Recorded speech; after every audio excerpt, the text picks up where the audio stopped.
Assalamualaikum warahmatullahi wabarakatuh. Waalaikumsalam.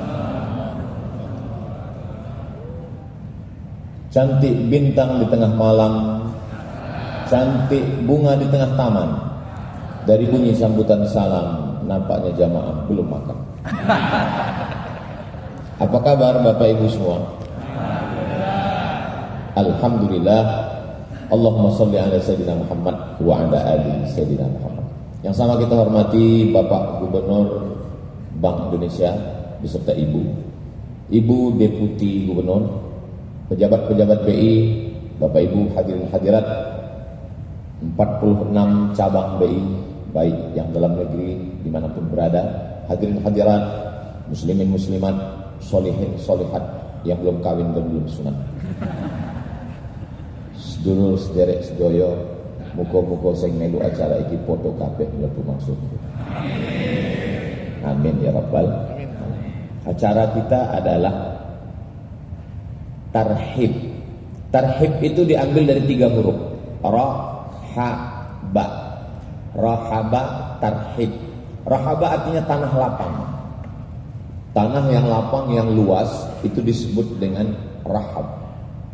Ungkapannya marhaban. Jadi kalau kita mau mengungkapkan marhaban, acaranya tarhib, asal katanya rahab. Apa hubungan tanah lapang dengan tarhib dan marhaban? Rahab tanah lapang, tarhib marhaban, hati kami lapang menerima Ramadan.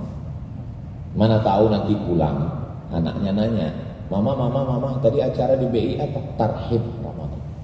Tarhib itu artinya apa? Dari sejak dulu memang namanya tarhib. Jangan banyak tanya, karena yang banyak nanya itu Yahudi Israel.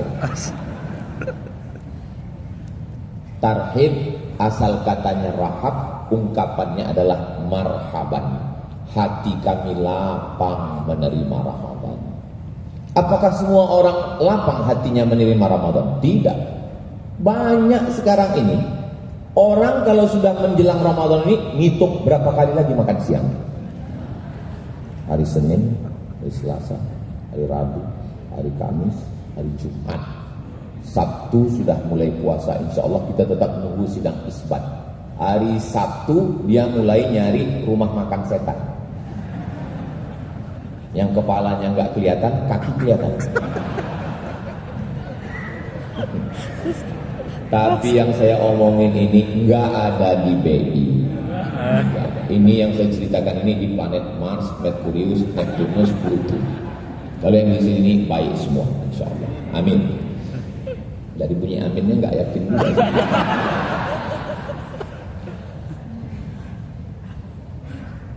Marhaban ya Ustaz Abbas Somad, hati kami lapang menerima Ustaz. Marhaban ya Ramadan. Makanya dilantunkan dalam lagu.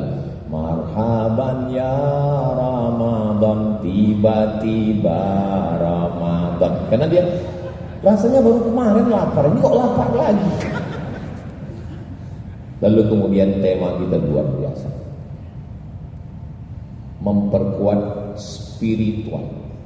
Yang kelihatan itu disebut dengan material, yang tidak kelihatan itu disebut dengan spiritual. Kelihatan materi. Makanya kalau ada perempuan, dia maunya yang kelihatan aja. Mobil, rumah, uang, itu disebut dengan cewek materi. Itu diambil dari kata material. Kalau ada suami yang selalu ngomong cinta, tapi nggak pernah ada buktinya, itu namanya suami spiritual. Karena cinta itu nggak kelihatan. Kalau ada suami mengatakan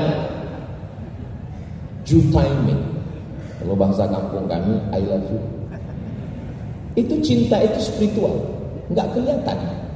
Apa buktinya? Buktinya material. Maka mesti seimbang antara spiritual dengan material. Innallaha la yanzuru ila ajsamikum. Allah tidak melihat bentuk tubuh kamu. Seandainya Allah melihat bentuk tubuh, tentu binaragawan lebih dulu masuk surga. Wala ila suwarikum. Allah tidak melihat rupa wajah kamu. Kalau Allah melihat wajah, maka yang oplas lebih dulu masuk surga. Kalau mendengar ceramah saya, kuncinya satu aja, jangan tersinggung. Karena ada beberapa orang tersinggung, pulang, meninggal. Ini saya bukan nakut-nakut. Mohon maaf ya kalau boleh saya nanya, kira-kira ada yang tersinggung nggak? Alhamdulillah, ternyata banyak juga yang takut mati. Jadi antara spiritual dengan material dalam Islam itu mesti seimbang. Innallaha la yanzuru ila ajsamikum, Allah tidak melihat wajah kamu, material. Wala ila suwarikum, Allah tidak melihat badan kamu, material. Walakin yanzuru ila qulubikum, Allah melihat hati kamu, spiritual. Tapi jangan gara-gara tausiah Ustaz Somad siang ini, besok masuk kantor nggak mandi, nggak cuci muka. Langsung Pak Gubernur nanya, ini penampilannya kok begini? Yang penting hati kolbu kita. Makanya ketika kita bercermin melihat wajah, coba lihat, perhatikan. Allahumma kama hassanta khalqi, sebagaimana engkau perbaiki khalqi, materialku, fahassin khuluqi, perbaikilah spiritual. Islam mengajarkan seimbang antara material dengan spiritual. Kenapa Ramadan ini temanya spiritual? Karena di antara semua ibadah, 5 rukun Islam, yang paling tinggi tingkat spiritualnya adalah puasa. Kita cek satu-satu. Syahadat. Syahadat itu material, kelihatan. Selesai sholat Jumat ini, tolong Bapak Ibu jangan dulu pulang ke rumah, karena ada saudara kita yang akan masuk Islam mu'alaf. Didengar, mulutnya kelihatan. Asyhadu an la ilaha illallah wa asyhadu anna Muhammadar Rasulullah. Tingkat material lebih besar daripada spiritual. Salat materialnya kelihatan. Allahu Akbar, suara terdengar. Bismillahirrahmanirrahim, material lebih besar. Zakat apalagi? Uang, zakat mal, zakat gaji, pendapatan, zakat beras, zakat makanan, kelihatan. Haji apalagi kelihatan. Store 2025, berangkat 2055, meninggal 2051. Tiap tahun selamatan. Ketemu di bank, nyetor ONH, iya. Mau berangkat haji, iya. Istri suami ikut? Enggak, alhamdulillah. Karena kalau kita sebut satu keluarga, langsung kumat jantung mati. Artinya apa? Ada spiritual yang tersembunyi. Ibadah yang paling besar tingkat spiritualnya adalah puasa. Makanya tadi ketika Bapak Ketua Panitia membacakan hadis riwayat Abu Hurairah, as-saumu li wa ana ajzi bihi, puasa itu milikku. Kenapa Allah menisbatkan puasa kepada dirinya? Karena tingkat spiritual yang paling tinggi adalah puasa. Mohon maaf Pak Ketua Panitia, tadi ketika beliau tampil ke depan membacakan hadis, dalam hati saya, ini penceramahnya kok 2 orang hari ini? Saya udah 2 kali kena prank ini. Tadi begitu adik-adik kita yang suaranya luar biasa, itu saya sangka diundang dari luar pemain naturalisasi. Ternyata pegawai BI juga. Ketua Panitia juga menyampaikan sambutannya, membacakan hadis. Masya Allah, tabarakallah. Makanya penceramah kalau datang ke BI ini mikir 2 kali. Saudara yang dimuliakan Allah Subhanahu wa ta'ala, dimulai spiritual itu ditajamkan dari mulai niat. Niat itu letaknya di sini. Kata Imam Jalaluddin Abdurrahman As-Suyuti, mahallun niyati al-qalbu, letak niat adalah qalbu. Nama kitabnya Al-Ashbah wan Nazair. Enggak Pak Ustaz, niat itu letaknya di sini. Nawaitu shauma ghadin an ada'i fardhi syahri Ramadan hadhihi sanati lillahi ta'ala. Mulut hanya menguatkan hati. Kalau hati sudah kuat, mulut enggak perlu. Makanya kalau ada istri yang nyuruh suaminya mengucapkan I love you, itu artinya kurang kuat di sini, minta di sini. Kalau yakin dia nggak perlu. Suami-suami jangan berkecil hati, karena menurut survei 90% suami di Indonesia tidak mengucapkan I love you kepada istri. Karena memang suami banyak yang malu. 90% mereka lebih banyak mengungkapkan itu ke istri orang lain. Tapi bukan di BI. Di BI baik. Kan kelihatan dari wajahnya orang-orang soleh semua. Ustaz tahu dari mana? Dari senyumnya yang lepas itu. Itu senyum yang lepas, itu material. Bahwa spiritualnya juga lepas. Orang kalau terkunci di dalam, senyumnya juga terkunci, nggak bisa lepas. Saya beberapa tempat itu ceramah saya pancing dengan pantun, nggak bisa lepas. Ketawanya terbatas. Nggak bisa lepas. Saya menyangka di kantor ini yang paling tinggi jabatannya itu adalah gubernur. Ternyata di sini tidak. Buktinya di atas ini banyak yang lebih tinggi. Hai guys. Insyaallah tabarakallah. Memang acara kita yang material ini, yang material. Tapi yang spiritual, yang jamaah tidak kelihatan, 46 kantor ada, tapi nggak kelihatan. Jadi kalau yang mengikuti acara pengajian itu offline langsung, itu surganya juga offline.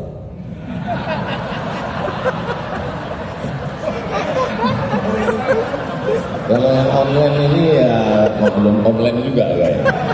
Insya Allah, walaupun dengar tausiahnya online, surganya tetap offline. Surganya tetap offline. Cuman masuknya ya agak lambat sedikit. Man qala la ilaha illallah Muhammadur Rasulullah dakhala jannah.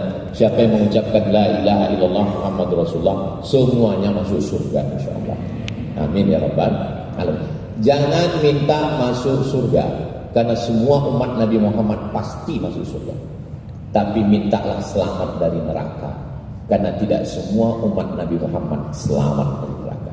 Makanya 7 kali di waktu pagi, 7 kali di waktu petang, Allahumma ajirna minan nar, Allahumma ajirna minan nar, Allahumma ajirna minan nar, Allahumma ajirna minan nar, Allahumma ajirna minan nar, Allahumma ajirna minan nar, Allahumma ya Allah ajirna, selamatkan kami minan nar, dari neraka. Rabbana atina fid dunya hasanah wa fil akhirati hasanah wa qina adzabannar.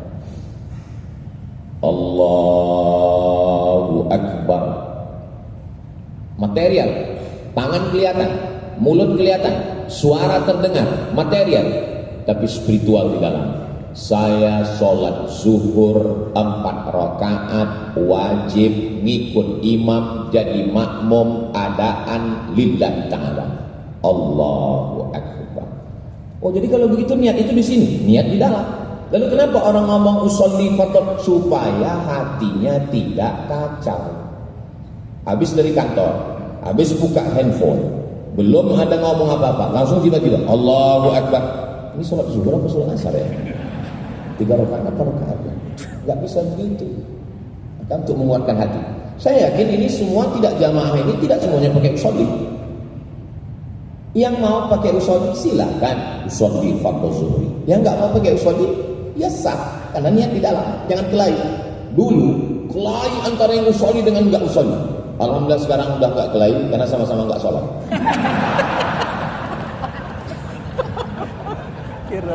Ini tidak ada di BI. Di dalam niat itu terkandung spiritual yang mendalam. Saya puasa, ada orang puasa karena ingin kebal, ada orang puasa karena ingin kaya, ada orang puasa karena ingin jatuh cinta sama perempuan, cinta ditolak, dukun bertindak, akhirnya puasa. Untuk apa? Pelet. Miskin susah melarat, puasa. Untuk apa? Babi ngepet. Disakiti orang, terzolimi, teraniaya, mau membalas, puasa. Untuk apa? Santet. Santet, pelet, babi ngepet. Pakai puasa. Dalam Islam bukan. Puasa gunanya adalah untuk menajamkan qalbu spiritual. Nawaitu sauma ghadin an adai fardhi syahri Ramadan hadhihi sanati lillahi ta'ala. Saya nggak bisa bahasa Arab Pak Ustaz. Ya pakai bahasa Indonesia. saya puasa besok hari kan Allah Ta'ala. Saya kalau pakai bahasa Indonesia rasanya kurang dalam Pak Ustaz. Pakai bahasa saya, aku saiki niat poso siso lillahi ta'ala. Pakai bahasa Minang lah Pak Ustaz, ambo ariku puasa lillahi ta'ala.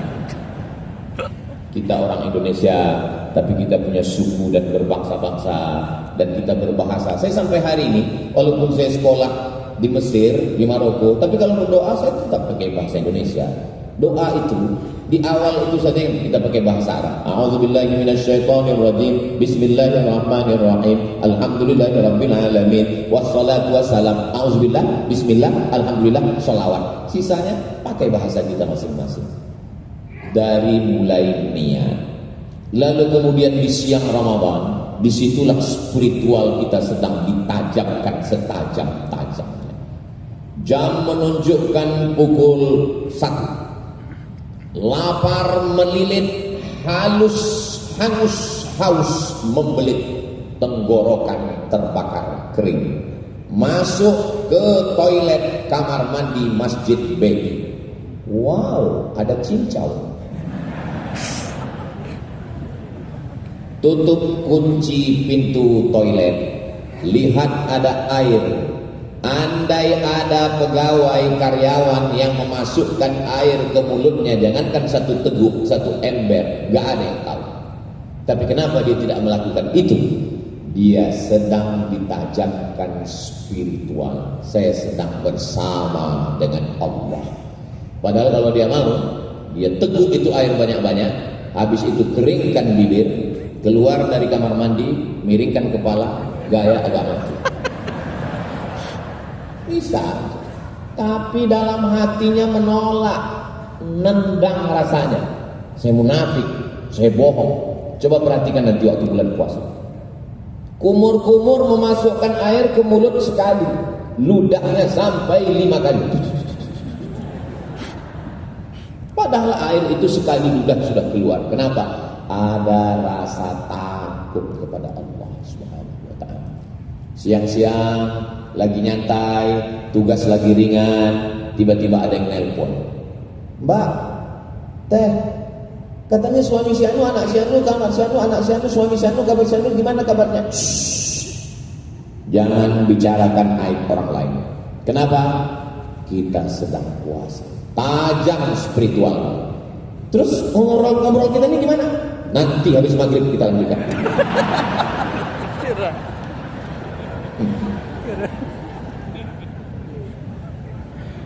Pejabat, orang kaya, polisi, tentara, konglomerat, ketika datang rakyat jelata, orang yang biasa mancing-mancing ngomong kasar, apa kata dia?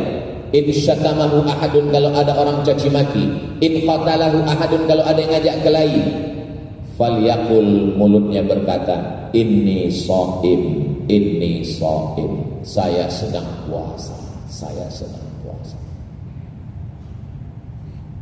Karate dan 1 dan 2 pakai sabuk hitam, polisi dan tentara punya pistol, tapi saat itu dia mengatakan dengan ketajaman spiritualnya, inni shaim, saya puasa. Andai pun dia marah sekali, inni shaim, nanti habis azan maghrib habis kucubit ginjal mereka. Kenapa orang tidak marah? Kenapa orang tidak mau bicara aib orang lain? Kenapa orang tidak mau satu tetes air menetes? Karena spiritual yang tajam. Bayangkan, coba kita bayangkan, spiritual yang tajam di siang Ramadan itu kalau dibawa ke 11 bulan berikutnya, apa yang terjadi? Inspektorat Jenderal bubar, Badan Pengawas Keuangan istirahat, KPK agak ringan bebannya sedikit. Begitulah tajamnya spiritual. Lalu kenapa umat Islam terbesar di dunia, kenapa kita tidak bisa menajamkan itu? Karena Ramadan tinggal Ramadan. Apakah Allah yang kita sembah di Ramadan itu berbeda dengan Tuhan yang kita sembah di Syawal? Sama. Allah la ilaha illa huwa. Allah kita satu. Qul huwallahu ahad. Allahu, itu dia. Allah SWT. Allah tempat meminta. Terus yang ceramah ini namanya Abdus Somad, hamba Allah. Jadi jangan nanti siapa yang ceramah tadi? Allah Somad, Allah tempat meminta. Kalau yang ceramah ini Abdus Somad, hamba Allah. Hamba artinya orang yang tidak punya apa-apa, bukan apa-apa dan bukan siapa-siapa, itulah dia hamba. Tapi kemudian ketika nama itu disandingkan dengan Allah, dia menjadi mulia. Maka nama yang paling mulia adalah nama orang yang rendah, hina, gak punya apa-apa, jadi mulia karena Allah. Abdullah, Abdurrahman, Abdurrahim, Abdus Somad. What is in a name? Apalah arti sebuah nama? Dalam Islam nama adalah doa. Apakah nama mesti bahasa Arab? Enggak. Gunakanlah pakai nama-nama, pakai bahasa apapun, selama nama itu baik. Saya pengalaman selama jamaah, selama jadi ustadz, selama jadi dosen, banyak sekali nama yang macam-macam. Pas lagi baca absen, nama Camry, ini merek sedan nih. Kok bisa nama kamu merek mobil? Saya lahir 17 Agustus Pak Ustadz. Terus apa hubungannya? Camry maksudnya kemerdekaan Republik Indonesia. Cinta tanah air, NKRI harga mati. Biar nampak di belakangnya mungkin Ahmad Camry, Muhammad Camry, bagus, nggak apa-apa. Sekarang banyak orang buat nama anak itu pakai cocokologi, dicocok-cocokkan. Nama suami Sulaiman, nama istri Toyibah, nama anak Letoy. Mohon maaf Pak, jangan sampai ke sini. Saudara yang dimuliakan Allah Subhanahu Wa Taala. Kira-kira lebih banyak yang material atau yang spiritual? Kalau saya nanya, jamaah jangan merasa tertekan, stres, galau. Saya termasuk penceramah yang gak suka menekan, nakut-nakuti jamaah. Jadi kalau dalam ceramah itu nanti saya ada nanya, diam aja, nanti saya jawab sendiri. Apakah manusia itu lebih banyak material atau spiritual? Lebih banyak. Saya jawab sendiri. Lebih banyak spiritual. Karena yang material ini, tulang, daging, kuku, bulu, dari ujung kaki sampai ujung rambut, itu semuanya binasa dimakan cacing tanah. Bapak, ibu, pejabat, kaya, miskin, ustadz, semuanya berasal dari tanah. Berjalan di atas tanah, masuk lubang tanah, dimakan cacing. Masa iya kita ini semua diciptakan dari tanah Pak Ustaz? Iya. Kalau memang betul kita diciptakan dari tanah, kok sifatnya beda-beda? Iya, sesuai dengan perbedaan tanah. Itu teman saya itu Pak Ustaz, semua beban hidupnya diserahkan ke saya. Mungkin dia diciptakan dari tanah longsor.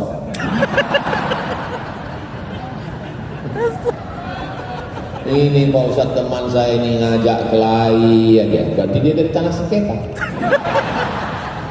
Makanya kalau ngaji itu, tolong jangan sampai ngaji siang ini dipakai untuk mengukur orang lain. Kita kalau sudah ngaji, biasanya orang kalau sudah dapat meteran, itu dipakai untuk mengukur orang lain atau mengukur dirinya? Mengukur orang lain. Orang kalau sudah dapat 1 meteran, mengukur. Oh, kamu kurang 1 meter. Tolong kalau ngaji mengukur diri sendiri. Saya nggak mau selesai ngaji ini besok semuanya ngobrol. Si Anu tanah timbun, si Anu tanah sekitarnya.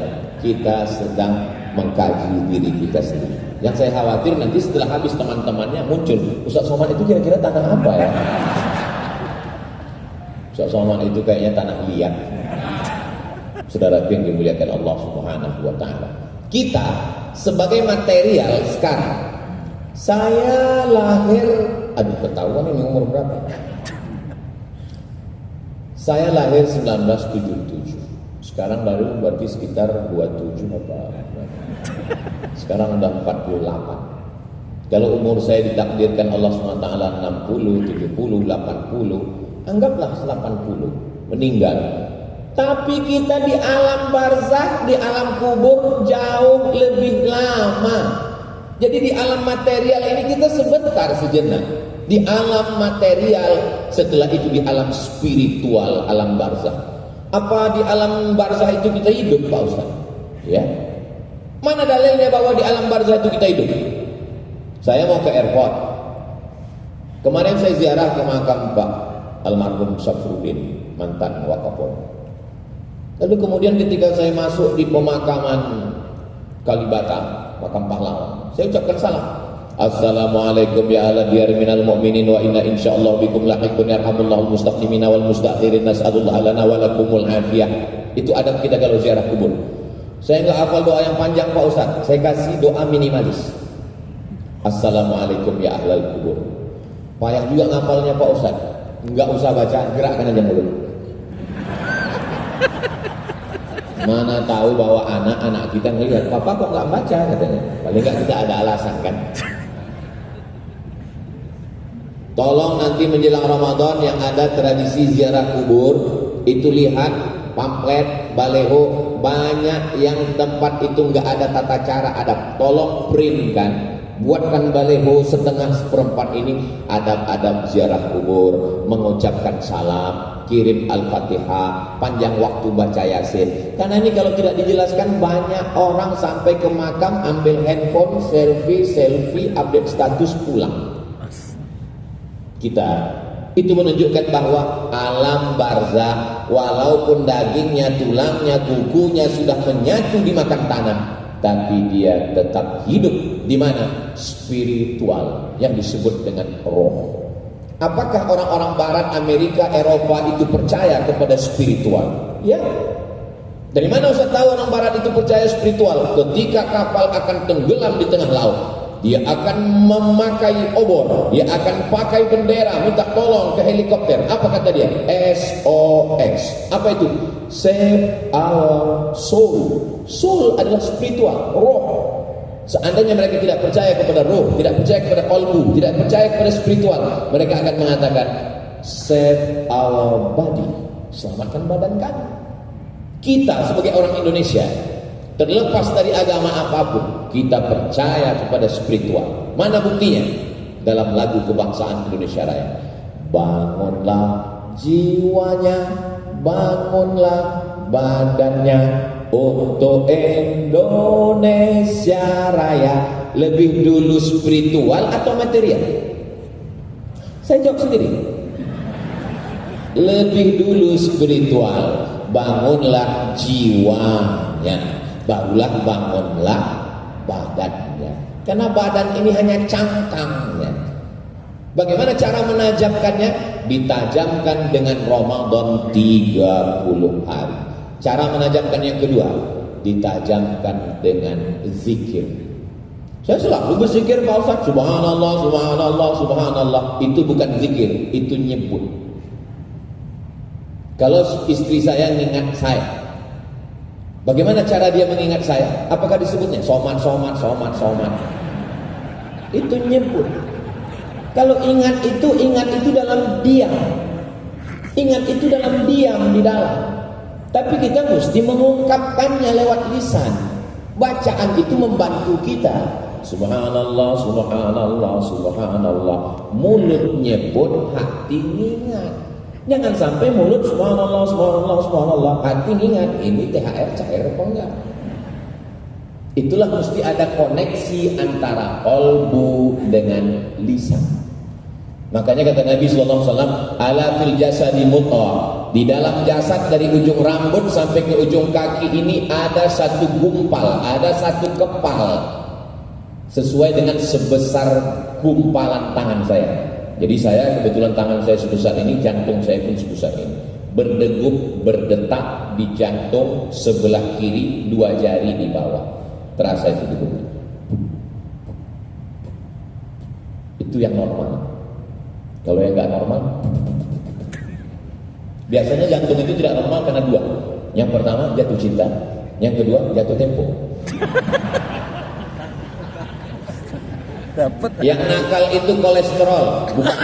Yang nakal itu diabetes gula darah, bukan. Yang nakal itu adalah karbohidrat, bukan. Yang nakal itu adalah pikiran. Pikiran mempengaruhi detak jantung.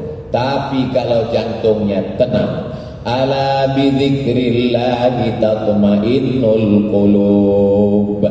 Kalau jantungmu mengingat Allah, maka dia akan tenang. Bagaimana cara mengingatnya? Bangun tengah malam, matikan TV, matikan kipas, matikan handphone, matikan semua, duduk dengan tenang, terdengar suara jantung. Itulah diiringi dengan kalimat Allah, Allah, Allah, Allah, Allah, Allah, Allah, Allah, Allah, Allah, Allah, Allah, Allah, Allah, Allah. Tidak bersuara, karena zikirnya di dalam. Selama hayat di kandung badan. Tapi jangan gara-gara ini nanti habis sholat nggak ada zikir semua. Assalamualaikum warahmatullahi wabarakatuh semua. Kamu kenapa nggak berzikir? Zikir itu dalam qalbu, kata Ustaz Salman. Nanti saya yang kena. Kita tetap subhanallah, subhanallah, walhamdulillah, wala ilaha illallah, wallahu akbar, wala haula wala quwwata illa billahil aliyyil azim. Menajamkan spiritual dengan zikir. Orang berzikir di masjid biasa, berzikir ketika di samping Ka'bah, subhanallah walhamdulillah wala ilaha illallah wallahu akbar, biasa. Di mana baru nampak zikir? Ketika datang orang bawa uang 1 koper untuk menyogok kita, dan di saat itu kalbu kita hidup berkata Allah, Allah, Allah, Allah, Allah, Allah, Allah. Itulah dia zikir. Banyak orang berzikir di masjid, banyak orang berzikir di Ka'bah, banyak orang berzikir di Masjidil Haram. Tapi ketika di kantor, stop. Orang memenjarakan Tuhan dalam masjid. Dipenjarakannya Tuhan dalam masjid, dikunjunginya 1 hari 5 kali. Syukur. Masih ada yang mengunjunginya setahun sekali, hari raya Idul Adha, sambil bawa kupon mengambil daging kurban. Kapan ketika membuktikan zikir? Ketika tiba-tiba masuk WhatsApp, WA, hai sayang, ini nomor Ustaz Somad ya. Ketika itu dia hidup Allah, Allah, Allah. Itulah yang disebut dengan zikir. Ustaz sudah pernah? Belum. Sab'atun yuzilluhumullah, orang yang dapat naungan Allah, yauma la zilla illa zilluh. Ketika pada hari itu tidak ada naungan kecuali naungan Allah. Ketika dia datang kesempatan buat dosa, tapi kalbunya tetap hidup Allah, Allah, Allah. Bersyukurlah Bapak Ibu yang akan dilatih nanti dalam 3 otak. Saya selama ini yang tahu saya otak-otak. Rupanya ada 3 otak, 1 otak, 2 otak, 3 otak. Dapatkan bukunya ke nomor berikut. Saudara yang dimuliakan Allah SWT, bagaimana cara menajamkan spiritual? Yang pertama, puasa. Yang kedua, zikir qalbu. Yang ketiga, mengingat mati. Sengaja ini saya akhirkan, karena kalau ini saya bacakan pertama, saya khawatir besok pegawai ini 2/3 nggak masuk kantor lagi. Pas ditanya sama Pak Gubernur, kenapa nggak masuk? Kita mau mati semua, Pak Gubernur. Apa kata Pak Gubernur? Ustaz Somad jangan diundang lagi. Dia mematikan etos kerja kita semua. Ingat mati bukan berarti kita meninggalkan dunia. Sahabat Nabi itu ingat mati, tapi mereka menggenggam dunia.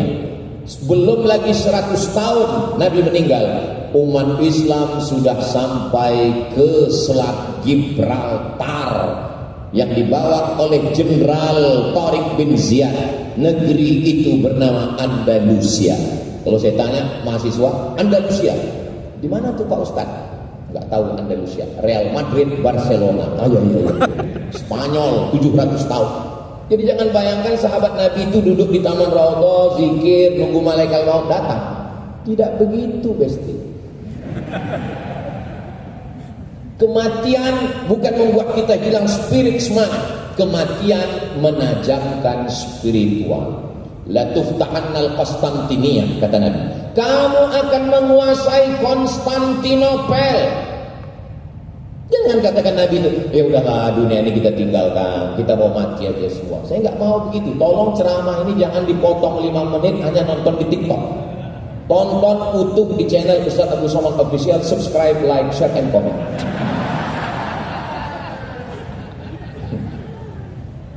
Ini saya tulis ketika saya kena penyakit COVID. Hari pertama tenggorokan saya rasa dicekik. Hari kedua penciuman hilang. Saya ambil parfum, saya cium, hilang. Lalu saya merasa ini enggak lama lagi mati ya. Saya tulis wasiat untuk anak saya, kertasnya ada saya simpan, dan menunggu mati itu saya cari bagaimana nabi-nabi mati, bagaimana ulama mati. Selesai dicetak, enggak mati-mati. Saya waktu itu sudah betul-betul siap untuk menghadapi kematian. Bagaimana Nabi Musa ketika akan mati meninggal dunia, dia panggil anak perempuannya, anak perempuanku tanam kapas. Nanti kalau kapasnya sudah berbuah jatuh, pintal dia menjadi benang. Benangnya engkau tenun menjadi kain, jual kainnya. Lebih baik engkau nanam kapas menjadi benang, benang jadi kain, kain kau jual daripada menjual harga diri, karena kau akan diminta tanggung jawab di hadapan Allah. Kenapa yang dia pesankan anak perempuan? Mudah-mudahan Bapak Ibu yang punya anak perempuan dijaga Allah SWT. Man ala salasa banatin, siapa yang punya 3 anak perempuan, fa'addabahunna, dia jaga dengan baik, wa zawwajahunna, dia nikahkan dengan orang baik-baik, wa ahsana ilaihinna, dia buat baik sampai mati, falahul jannah, dia masuk surga. Di antara Bapak Ibu yang punya 3 anak perempuan sudah punya kunci surga. Yang baru punya 2 tambah lagi. Ustaz Somad belum punya anak perempuan. Saudara yang dimuliakan Allah Subhanahu wa taala. Lalu kemudian Nabi Muhammad sallallahu alaihi wasallam berada di atas pangkuan Sayyidatuna Aisyah. Lalu kemudian apa kata Nabi SAW? As-salah, as-salah. Jangan tinggalkan salat, jangan tinggalkan salat. Wa ma malakat aimanukum, perempuan hamba sahaya, budak. Waktu itu itulah makhluk yang paling lemah. Jangan aniaya orang. 2 pesan Nabi menjelang kematian. 1, sholat kepada Allah. 2, jangan zolimi orang. Bagaimana dengan Abu Bakar Siddiq? Abu Bakar Siddiq berpesan, nanti kalau aku mati, kuburkan aku dekat Nabi. Bawa jenazahku, ucapkan salam ke pintu makam Nabi. Kalau terbuka pintunya, masukkan jenazah. Kalau pintunya tertutup, bawa aku ke pemakaman Baqi. Panjang umur, sehat badan, mudah-mudahan kita nanti umroh akbar bersama Ustaz Abu Somad. Ongkos tanggung masing-masing.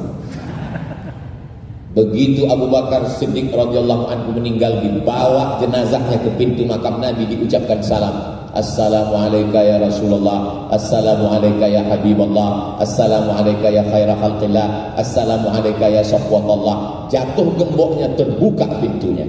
Dimakamkanlah Abu Bakar Siddiq di samping makam Sayyidina wa Maulana Muhammad sallallahu alaihi wasallam. Dan kemudian bagaimana?